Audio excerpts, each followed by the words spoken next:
আসসালামু আলাইকুম ভিউয়ার্স, বাংলাদেশের সর্বশেষ আপডেট সংবাদে আপনাদের স্বাগত। জানিয়ে দিব আমাদের হাতে থাকা সর্বশেষ আজকের সংবাদের আলোচিত সমালোচিত শিরোনাম। শেখ হাসিনা সহ 5 জনের বিরুদ্ধে অপহরণ মামলা। এরপর জানিয়ে দিব বিচার বিভাগের কর্মকর্তাদের 10 কর্মদিবসের মধ্যে সম্পদের হিসাব দিতে হবে বলছে আইন উপদেষ্টা। এদিকে গ্রেপ্তারের পর আনিসুল হক ও সালমান এফ রহমানকে ডিবি কার্যালয়ে নেওয়া হয়েছে। গরম ডিম দেবে এবার দুই বড় শয়তানকে। এদিকে শেখ হাসিনার সঙ্গে ফোনালাপের দাবি করা আওয়ামী লীগ নেতা আটক। আরো জানিয়ে দিব ছাত্র জনতার আন্দোলনে হত্যাকাণ্ডের বিচার আন্তর্জাতিক অপরাধ ট্রাইব্যুনালে করার সিদ্ধান্ত বলছে আসিফ নজরুল। সর্বশেষ জানিয়ে দেব যুবদল নেতার হাতে পুলিশের অস্ত্রের ছবি, ফেসবুকে পেছনে পড়ছে থানা। শুনছিলেন সংবাদ শিরোনাম, এখন বিস্তারিত। তবে তার আগে অনুরোধ থাকবে ভিডিওটিতে একটি লাইক এবং কমেন্টস করে জানিয়ে দিন এই ভিডিও সম্পর্কে আপনার মূল্যবান মতামত। শেখ হাসিনা সহ 5 জনের বিরুদ্ধে অপহরণ মামলা। সুপ্রিম কোর্টের এক আইনজীবীকে অপহরণের অভিযোগে সাবেক প্রধানমন্ত্রী শেখ হাসিনা সহ 5 জনের বিরুদ্ধে আনা অভিযোগ মামলা হিসেবে গ্রহণ করতে নির্দেশ দিয়েছেন আদালত। ঢাকার চিফ মেট্রোপলিটন ম্যাজিস্ট্রেট আদালতের ম্যাজিস্ট্রেট ফারজানা শাকিল সুমু চৌধুরী আজ বুধবার বেলা 1:45টার দিকে এই আদেশ দেন। বিচার বিভাগের কর্মকর্তাদের 10 কর্মদিবসের মধ্যে সম্পদের হিসাব দিতে হবে বলছে আইন উপদেষ্টা। বিচার বিভাগীয় সব কর্মকর্তা ও তাদের পরিবারের সদস্যদের স্থাবর ও অস্থাবর সম্পদের হিসাব বিবরণী দাখিলের নির্দেশ দেওয়া হয়েছে। আগামী 10 কর্মদিবসের মধ্যে তাদের সম্পদের হিসাব বিবরণী জমা দিতে হবে। আজ বুধবার সচিবালয়ে এক সংবাদ সম্মেলনে একথা জানান অন্তর্বর্তী সরকারের আইন, বিচার ও সংসদ বিষয়ক উপদেষ্টা অধ্যাপক আসিফ নজরুল। আসিফ নজরুল বলেন, সুপ্রিম কোর্টের সঙ্গে পরামর্শ করার পর বিচার বিভাগীয় সব কর্মকর্তা ও তাদের পরিবারের সদস্যদের দেশে বিদেশে থাকা স্থাবর ও অস্থাবর সম্পদের হিসাব বিবরণী 10 কর্মদিবসের মধ্যে দাখিল করার নির্দেশ দেওয়া হয়েছে।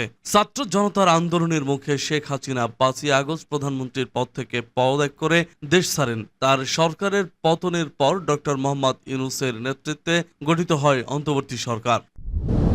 গ্রেপ্তারের পর আনিসুল হক ও সালমান এফ রহমানকে ডিবি কার্যালয়ে নেওয়া হয়েছে। সাবেক আইনমন্ত্রী আনিসুল হক এবং সাবেক প্রধানমন্ত্রী শেখ হাসিনার বেসরকারি শিল্প ও বিনিয়োগ উপদেষ্টা সালমান এফ রহমানকে ঢাকা মহানগর পুলিশের গোয়েন্দা বিভাগের ডিবি কার্যালয়ে নেওয়া হয়েছে। গ্রেপ্তারের পর গতকাল মঙ্গলবার রাতে এই দুইজনকে ডিএমপির ডিবি কার্যালয়ে নেওয়া হয়। ডিবির এক ঊর্ধ্বতন কর্মকর্তা প্রথম আলোকে এ তথ্য নিশ্চিত করেছে। আনিসুল হক ও সালমান এফ রহমানকে গ্রেপ্তারের কথা গতকাল সন্ধ্যার পর প্রথম আলোকে জানান ডিএমপির কমিশনার মোহাম্মদ মাইনুল হাসান। তিনি বলেন, রাজধানীর নিউ মার্কেট থানার একটি মামলায় এই দুজনকে গ্রেপ্তার করা হয়েছে। পুলিশ সূত্রে জানা গেছে, কোটা সংস্কারের দাবিতে বৈষম্য বিরোধী ছাত্র আন্দোলনের কর্মসূচি চলাকালে গত 16ই জুলাই ঢাকা কলেজের সামনে সংঘর্ষে 2 জন নিহত হন। তাদের একজন ঢাকা কলেজের শিক্ষার্থী সবুজ আলী, অন্যজন হকার মোহাম্মদ শাহজাহান। এ ঘটনায় নিউ মার্কেট থানায় 2টি হত্যা মামলা হয়েছে। এসব হত্যার ঘটনায় ইন্ধনদাতা হিসেবে আনিসুল হক ও সালমান এফ রহমানকে গ্রেপ্তার করা হয়েছে। গতরাতে ডিএমপির জনসংযোগ বিভাগ থেকে পাঠানো একটি খুদে বার্তায় বলা হয়, নৌপথে পালিয়ে যাওয়ার সময় ঢাকার সদরঘাট এলাকা থেকে আনিসুল হক ও সালমান এফ রহমানকে গ্রেপ্তার করে পুলিশ। ছাত্র জনতার আন্দোলনের মুখে শেখ হাসিনা 5ই আগস্ট প্রধানমন্ত্রীর পদ থেকে পদত্যাগ করে দেশ ছাড়ার পর তার মন্ত্রিসভার সদস্য আওয়ামী লীগের নেতারা আত্মগোপনে রয়েছেন। কেউ কেউ দেশ ছেড়েছেন বলে খবর এসেছে। এর মধ্যে আনিসুল হক ও সালমান এফ রহমানকে গ্রেপ্তারের কথা জানালো পুলিশ। বঙ্গবন্ধু শেখ মুজিবুর রহমান হত্যা মামলায় রাষ্ট্রপক্ষের কৌশলী ছিলেন আইনজীবী আনিসুল হক। 2014 সালের নির্বাচনে তাকে ব্রাহ্মণবাড়িয়া 4 আখাউড়া ও কসবা আসন থেকে মনোনয়ন দেয় আওয়ামী লীগ। তিনি সংসদ সদস্য নির্বাচিত হওয়ার পর শেখ হাসিনা তাকে আইনমন্ত্রী নিয়োগ দেন। সেই থেকে তিনি আইনমন্ত্রীর পদে ছিলেন।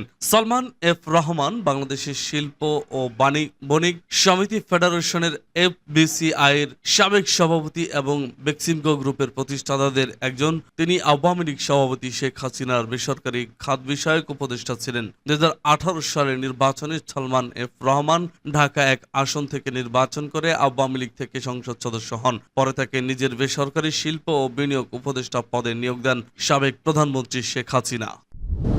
শেখ হাসিনার সঙ্গে ফোনালাপের দাবি করা আওয়ামী লীগ নেতা আটক। বরগুনা জেলা আওয়ামী লীগের সাধারণ সম্পাদক ও জেলা পরিষদ চেয়ারম্যান জাহাঙ্গীর কবিরকে আটক করেছে পুলিশ। আজ বুধবার ভোর 6টার দিকে শহরের আমতলা পাড়ার বাসা থেকে তাকে আটক করা হয়। সদর থানার ভারপ্রাপ্ত কর্মকর্তা একে মিজানুর রহমান এ তথ্য নিশ্চিত করেন। তিনি বলেন, সাবেক প্রধানমন্ত্রী ও আওয়ামী লীগের সভাপতি শেখ হাসিনার সঙ্গে ফোনালাপের কারণে তাকে আটক করা হয়েছে। বরগুনা সদর থানা পুলিশ সূত্রে জানা গেছে, ঢাকা থেকে আসা পুলিশের একটি দল সদর থানা পুলিশ ও গোয়েন্দা পুলিশ যৌথ অভিযান চালিয়ে জাহাঙ্গীর কবিরকে আটক করে।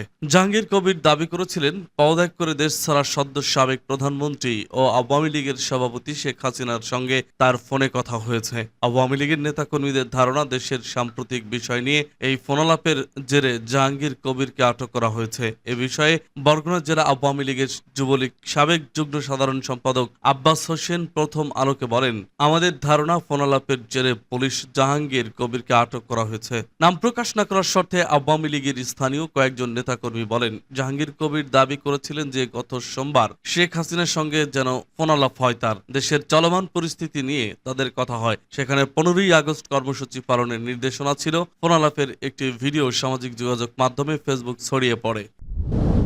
ছাত্র জনতার আন্দোলনে হত্যাকাণ্ডের বিচার আন্তর্জাতিক অপরাধ ট্রাইব্যুনালে করার সিদ্ধান্ত, বলছে আসিফ নজরুল। ছাত্র জনতার আন্দোলনে যেসব হত্যাকাণ্ড ঘটেছে তার বিচার আন্তর্জাতিক অপরাধ ট্রাইব্যুনালে করার সিদ্ধান্ত নিয়েছে অন্তর্বর্তীকালীন সরকার। আর এসব ঘটনার তদন্ত জাতিসংঘের তত্ত্বাবধানে করার প্রচেষ্টা নেওয়া হয়েছে।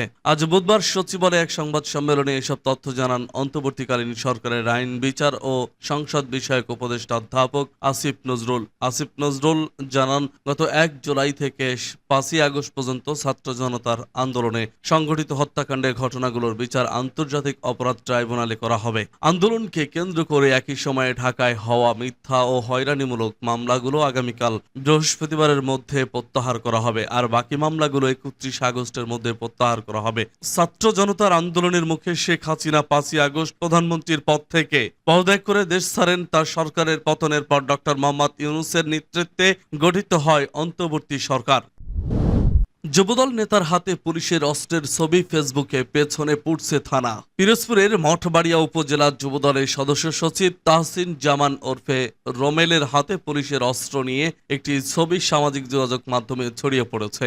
যুবদল নেতার হাতে পুলিশের অস্ত্রের ছবি ছড়িয়ে পড়ায় বিব্রত হয়েছেন দলের নেতারা। খোঁজ নিয়ে জানা গেছে, 5ই আগস্ট শেখ হাসিনা সরকারের পতনের পর বিক্ষুব্ধ জনতা রাজধানীর ভাটারা থানায় আগুন দেয়।